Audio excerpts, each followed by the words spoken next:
Hello guys, welcome back to my channel. ನಾನು ತಾಟಾಡ್ತಿರೋದು ಒಂದು ಓಪನ್ ವರ್ಲ್ಡ್ ಗೇಮ್. ನಮ್ಮ ಹಳ್ಳಿಗೆ ಬಂದಿದ್ದೀವಿ. 530 ಮೀಟರ್ಸ್ ಇದೆ.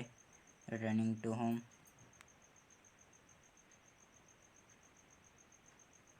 ತುಂಬ ಚೆನ್ನಾಗಿದೆ ನಮ್ಮ ಹಳ್ಳಿ. ಇದು ನಮ್ಮ ಮನೆ. ಗ್ಯಾರೇಜ್ ಕೀಲರ್ ಒಳಗೆ ಹೋಗೋಕ್ಕಾಗಲ್ಲ, ಅದಕ್ಕೆ ಮೊದಲು ಮನೆ ಒಳಗೆ ಹೋಗಿ ಗ್ಯಾರೇಜ್ ಕೀ ತೊಗೊಂಡು ಹೋಗೋಣ.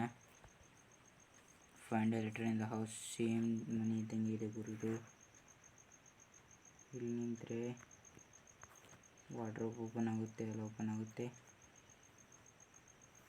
ಟಾಯ್ಲೆಟ್ ಇದೆ, ಬಾತ್ರೂಮ್ ಇದೆ, ಇದು ಸಿಂಕು, ಮಿರರು, ಟವಲ್ ಇದೆ.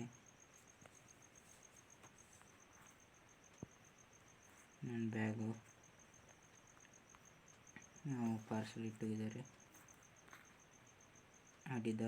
ಅಡಿದಾಸ್ ಶೂಸ್ ಇದೆ. ಲೆಟರ್ ಬರೆದು ಇಟ್ಟಿದ್ದಾರೆ.